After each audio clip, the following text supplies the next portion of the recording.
दोस्तों, welcome to transaction classes. तो friends, आशा राखું છું તમે બધા મજામાં હશો, મસ્ત હશો। હવે GSSB એટલે કે ગુજરાત ગૌણ સેવા પસંદગી મંડળની અંદર અત્યારે આપણે જુનિયર નિરીક્ષક વર્ગ 3ની 3 તારીખે એક્ઝામ છે, બરાબર। 3 ઓગસ્ટના તમારી એક્ઝામ છે, સન્ડેનો દિવસ છે, સાંજે 3 થી 6 જનરલી એક જ શિફ્ટમાં 3 થી 6 પેપર છે, એટલે કે ટોટલ તમારું 3 કલાકનું પેપર છે। તો પરીક્ષા પહેલાં અને પરીક્ષા વખતે શું ધ્યાન રાખવા જેવી બાબતો છે એના વિશે આપણે આ વિડીયોની અંદર ચર્ચા કરીએ, બરાબર। પહેલાં આપણે પરીક્ષા પદ્ધતિ વિશે થોડીક ચર્ચા કરી લઈએ એટલે તમને બેઝિક માહિતી પાછી મળી જાય।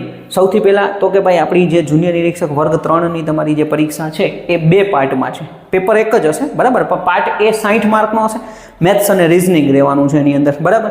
60 માર્કનો છે, એમાં મિનિમમ 40% તમારે લેવાના થશે। મિનિમમ માર્ક્સ એટલે કે તમારે ટોટલ 40% તો ફરજિયાત આપણા પાર્ટ એની અંદર આવવા જ જોઈએ, એટલે 6 ચોકુને 24 એટલે તમારે 24 માર્ક તો હોવા જ જોઈએ, બરાબર। ત્યાર પછી પાર્ટ બી છે, બરાબર, તો એમાં આપણે 150 માર્કનું પાર્ટ બી રહેવાનું છે, બરાબર। હવે પાર્ટ બીની અંદર પણ સેમ એઝ ઇટ ઇઝ તમારે 40% માર્ક હોવા જોઈએ, એટલે 15 ચોકુને 60 માર્ક તમારે ભાઈ પાર્ટ બીની અંદર આવવા જોઈએ।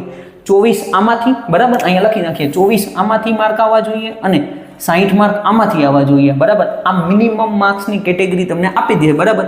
તો અહીંયા આપણી પાસે થઈ ગયા 8 ને 4, બરાબર, 4 ને 8, બરાબર, એટલે 84 મિનિમમ માર્ક થયા। આટલા માર્ક્સ તો આપણને બેયમાંથી આવતા જ હોવા જોઈએ, એટલે કેમ કે 100 માંથી 35 માર્ક આવે તો આપણે પાસ, એટલે આ મિનિમમ ક્રાઇટેરિયા છે। બાકી જોબ મેળવવા માટે મેરિટ બનશે નહીં, મેરિટમાં સારામાં સારો સ્કોર હશે એ લોકોને જ લેવામાં આવશે, બરાબર। એટલે ટોટલ તમારી 210 માર્કનું પેપર થયું, પાર્ટ એ અને પાર્ટ બી થઈને, બરાબર। પાર્ટ બી આપણું ટેકનિકલ અને તે ઉપરાંત જે બીજા 1-2 ટોપિક આપેલા છે, ભારતનું બંધારણ, વર્તમાન પ્રવાહ, એ બધું જે છે એની અંદર કવર થાય છે, ક્લિયર। 0.25 નેગેટિવ માર્કિંગ છે, સમય તમારે 3 કલાક તમને આપવામાં આવશે, એટલે 180 મિનિટ તમને ટાઈમ મળેલો છે, બરાબર। આ 180 મિનિટની અંદર તમારે પેપર દેવાનું છે। પેપર તમારું CBRT computer based response test, અથવા જેને આપણે CBT કોમ્પ્યુટર બેઝડ ટેસ્ટ કહીએ છીએ, એટલે કોમ્પ્યુટર ઉપર તમારે ટેસ્ટ દેવાની છે, ડન। આ તમારે આટલી માહિતી મહત્વની છે। હવે પરીક્ષા સમયે શું તમારે લઈ જવાનું છે, બરાબર, એ ખાસ ધ્યાન દેવાનું છે। સૌથી પહેલા નંબરનું તમારું એડમિટ કાર્ડ, બરાબર। એડમિટ કાર્ડ કેવી રીતના ડાઉનલોડ કરવું એનો મેં વિડીયો બનાવેલો છે, ન જોયો હોય તો ખાસ જોઈ અને ડાઉનલોડ કરી લેજો, બરાબર।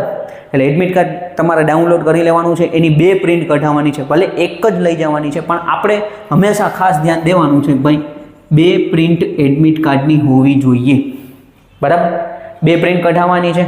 ત્યાર પછી 2 પાસપોર્ટ સાઇઝ ફોટા। હવે જો ફોટાનું કીધું નથી, બરાબર, પણ હર વખતે આપણે 2 ફોટા આપણી પાસે હોવા જોઈએ, ઇન કેસ એમરજન્સીમાં કંઈને જરૂર પડે તો આપણને પ્રોબ્લેમ ન આવે, બરાબર। એટલે 2 પાસપોર્ટ સાઇઝના ફોટા રિસેન્ટ, તમે જે એમાં જે આપણે ફોર્મ ભરતી વખતે જે ફોટો એડ કર્યો હોય ને એ જ ફોટો તમારે લઈ જવાના છે। ન્યામાં ન માંગે તો આપણે તો આપણા પહેલાં તો રહેવાના છે, બરાબર। એટલે 2 પાસપોર્ટ સાઇઝના ફોટા લઈને જવાનું છે, બાકી જે તમને ઇન્સ્ટ્રક્શન આપેલી છે એમાં ક્યાંય કીધેલું નથી, બરાબર। પછી આઈડી પ્રૂફની વાત કરીએ તો કે આઈડી પ્રૂફની અંદર આધાર કાર્ડ, ચૂંટણી card, driving licence, PAN card અથવા પાસપોર્ટ, આ 5 વસ્તુમાંથી તમારી પાસે જે કંઈ પણ હોય ને એમાંથી કોઈ પણ એક વેલિડ ઓરિજિનલ આઈડી પ્રૂફ લઈ જવાનું છે, અને એક આઈડી પ્રૂફની ઝેરોક્સ પણ લઈ જાજો, બરાબર। માંગશે નહીં, પણ એક વધારાનું આપણી પાસે હોય તો આપણને પ્રોબ્લેમ ન આવે, બરાબર। બીજા નંબરની વસ્તુ કે ભાઈ આમાં તમારો સારામાં સારો ફોટો જ્યાં આઉટ દેખાતો હોય ને પ્રોપર ફોટો, એ આઈડી કાર્ડ તમે લઈ જાજો, બરાબર। નકર પછી થાય શું, એ ફોટો ઘણી વખત પ્રોપર ન દેખાતો હોય આપણા આઈડી કાર્ડની અંદર, તો એને લીધે એમ કહે કે ભાઈ બીજું કંઈક આઈડી કાર્ડ બતાડો। એટલે હું તમને એવી સલાહ આપું છું કે 2 આઈડી કાર્ડ લઈને જાજો અને ઓરિજિનલ લઈને જવાના છે, બરાબર। એટલે આધાર કાર્ડમાં ફોટો સારો હોય, બરાબર, આધાર કાર્ડ અને ચૂંટણી કાર્ડ લઈ જાઓ, અથવા આધાર કાર્ડ, ડ્રાઇવિંગ લાયસન્સ લઈ જાઓ, પાન કાર્ડ હોય તો પાન કાર્ડ લઈ જાઓ, એ તો તમને તરત જ જોઈને તમને પાછું જ આપી દેવાના છે, બરાબર। આઈડી પ્રૂફ જે આપણું છે એ ઓરિજિનલ, બરાબર, પણ આપણી પાસે 2 હોવા જરૂરી છે, ઇન કેસ કંઈ ફોટામાં કે નામમાં એમાં ક્યાંય એ લોકો ઇસ્યુ ન કરી શકે, બરાબર। એટલે આપણી પાસે બીજું હોય તો આપણે બતાડી શકીએ, ક્લિયર।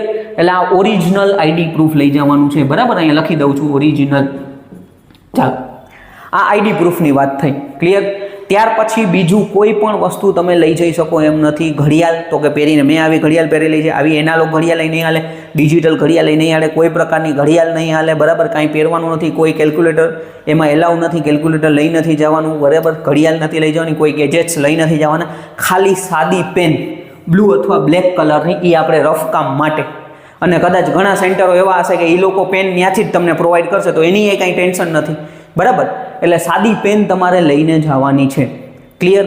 આટલી વસ્તુ તમારે મહત્વની છે।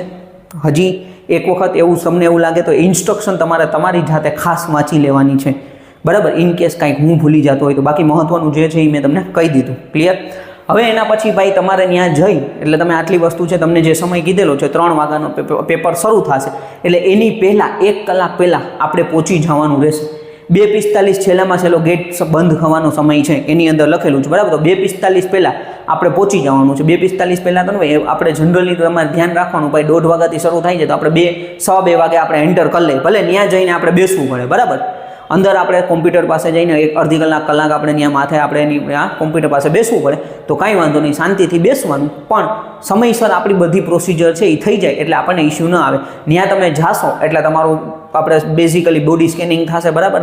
એટલે એ ઓલું કે કોઈ મેટલની કોઈ વસ્તુ નથી લઈ જતા, એ ચેક કરશે અને ત્યાર પછી તમારું બાયોમેટ્રિક થશે, તમારો ફોટો પાડશે, અંગૂઠો લેશે, બરાબર. એ બાયોમેટ્રિક કરશે, તે પછી તમને કોમ્પ્યુટર એલોટ કરશે અને એ કોમ્પ્યુટર ઉપર તમારે શાંતિથી 1/2 કલાક કે પોણી કલાક જેટલો પણ સમય પેપર ટેસ્ટ શરૂ ન થાય ત્યાં સુધી તમારે શાંતિથી બેસવાનું છે. આજુબાજુ કાંઈ વાત કરવાની નથી, બને ત્યાં સુધી શાંત રહેવાનું છે, બરાબર. શું ભાઈબંધ કેટલું વાંચ્યું, શું વાંચ્યું, ક્યાંથી છો, આમ છો ને એવું કંઈ આપણે ચર્ચા કરવાની નથી. આપણી બધી જ એનર્જી આ પેપરની અંદર ઉતારવાની છે.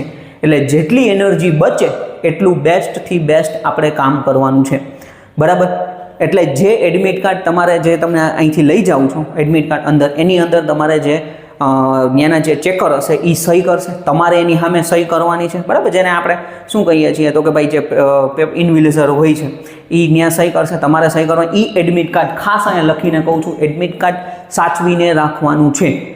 જે દિવસે તમારું ડોક્યુમેન્ટ વેરિફિકેશન હશે તે દિવસે આ એડમિટ કાર્ડ માંગશે, તે દિવસે નહીં હોય તો પ્રોબ્લેમ ક્રિએટ થશે. ઘણા બધા છોકરા જે ભૂતકાળની અંદર આવી રીતના એડમિટ કાર્ડ બહાર નીકળીને ફેંકી દે છે, પછી એનું સિલેક્શન થાય ત્યારે રોતા રોતા મને કે ફોન કરે, સર મારું એડમિટ કાર્ડ નથી મળતું, હવે હું શું કરું? હું કાંઈ ન કરી શકું, બરાબર. કારણ કે વાં ઓલા લોકો કહેશે કે ભાઈ એડમિટ કાર્ડ જોશે, તમે જે પરીક્ષા આપી છે, બરાબર, તો એ એડમિટ કાર્ડ આપો. એ જે ઇન્વિલિજર્સ છે, જે ટીચરે સહી કરી હશે એની એડમિટ કાર્ડ તમારે ત્યાં જમા કરાવવું પડશે. એટલે જ્યાં સુધી પ્રોસિજર પૂરી ન થાય ત્યાં સુધી તમારે એડમિટ કાર્ડ સાચવીને રાખવાનું છે. આ સૌથી મહત્ત્વની પોઈન્ટ છે. ભૂતકાળમાં ઘણા છોકરાઓએ ભૂલ કરેલી છે, બરાબર. એટલે તમને કહું છું એડમિટ કાર્ડ ફેંકી નથી દેવાનું, સાચવીને રાખવાનું છે. ડન. આટલી વસ્તુ તમારે લઈ જવાની છે.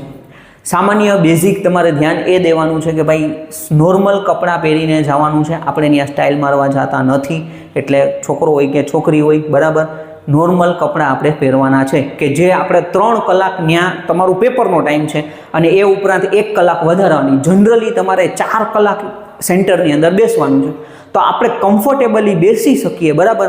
આપણું બધું ફોકસ આપણા જે પેપર છે એની અંદર રહી શકે એવા નોર્મલ સાદા કપડાં પહેરીને જવાનું છે, બરાબર. સાવ એમ કંઈક હાલો પેપર છે નવા કપડાં પહેરીને જાય તો એ એટલા બધા કમ્ફર્ટેબલ ન પણ હોય તો ત્યાં તમારે ઇસ્યુ ક્રિએટ થાય. એટલે આપણું ફોકસ પરીક્ષામાં રહી એવું ધ્યાન દેવાનું છે. આજુબાજુમાં બીજે ક્યાંય વધારે ધ્યાન દેવાનું નથી, કોઈ સાથે વાતચીત કરવાની નથી, આપણે આપણા જ કામમાં ધ્યાન દેવાનું છે, બરાબર. સૌથી મહત્ત્વની વસ્તુ, પેપરનો ટાઈમ 3 થી 6 છે એટલે બને તો બપોરે ઓછું જમજો અથવા બને ત્યાં લિક્વિડ ઉપર રહેજો, જમવાનું ટાળી દેજો, બરાબર. નકર થશે એવું કે ભાઈ જે આપણા જે ટેસ્ટ સેન્ટર છે એ કોમ્પ્યુટર બેઝડ હોય એટલે એસી સેન્ટર, એસી એની અંદર ચાલુ જ હશે. તમે મસ્ત ખાઈ પીને માનો કે 12 કે 1 વાગે ફૂલ મસ્ત ખાઈ પીને વયા ગયા, 3 વાગે નીંદર આવવાની શરૂ થાય તો આ પ્રોબ્લેમ આવી શકે છે. એટલે બને ત્યાં સુધી તો એક દિવસ, અમે શ્રાવણ મહિનો હાલે છે તો એવું માનજો કે રવિવારનો ઉપવાસ કરી લીધો અથવા બપોરે લિક્વિડ ઉપર કે કોઈ જ્યુસ કે એવું કંઈક પીને વયું જવું એક દિવસ બપોરે. પછી 5 વાગે તમે 6 વાગે છૂટો તે પછી આરામથી મસ્ત જમી લેવાનું. પણ બપોરના ટાઈમમાં બને ત્યાં સુધી ઓછામાં ઓછું જમવાનું રાખજો. 3 વાગ્યાનો ટાઈમ છે એટલે તમારે એની પહેલાં 1:30 વાગ્યાથી 2 વાગ્યાની અંદર તો અંદર વયું જ જવું પડશે. એટલે એ પ્રમાણે નકર એસી ચાલુ હશે, નીંદર આવશે, પેપર આખું બગડી જશે, બરાબર. એટલે આ ખાસ ધ્યાન દેવાનું છે. આ સૌથી મહત્ત્વની બાબતો છે જે પેપર દેતી વખતે ધ્યાન રાખવાની છે. નીંદર આવશે તો પછી તમારું ગમે એટલું તૈયારી કરેલું હોય, ગમે એટલું સારું આવડતું હોય તો ત્યાં તમે પૂરેપૂરું પરફોર્મ નહીં કરી શકો. અને પેપર તમે ગેટની અંદર જાઓ એની પહેલાં કોઈ 5-10 રૂપિયાવાળી ચોકલેટ ખાઈ લેવી, જેથી શું થશે, મગજને ગ્લુકોઝ મળવાનું ચાલુ રહેશે, બરાબર. ઉપવાસ રહ્યા હોય તો ન ખાવું, નકર પછી જે ન રહ્યા હોય તો પછી તમારે આરામથી એકાદી ચોકલેટ ખાઈ લેવી એટલે આપણા અડધી કલાક પછી મગજને ગ્લુકોઝ મળવાનું ચાલુ થાય તો એ નીંદર આવવાની પ્રોસેસ સ્લો થઈ જાય, એટલે નીંદર ન આવે આપણને, બરાબર. આવા બેઝિક વસ્તુઓ છે જે તમારે પરીક્ષા દેતી વખતે પરીક્ષા પહેલાં ધ્યાન રાખવાની છે જેથી તમને કાંઈ ઇસ્યુ ન આવે, બરાબર. બાકી કાંઈ પણ પ્રશ્ન હોય તો તમે મને કમેન્ટ કરી શકો છો અથવા પર્સનલ મેસેજ કરજો, હું આન્સર આપી દઈશ. ખાસ જેટલી બાબતો કીધી છે એટલી બાબતોને ધ્યાન રાખજો. Okay, thank you friends.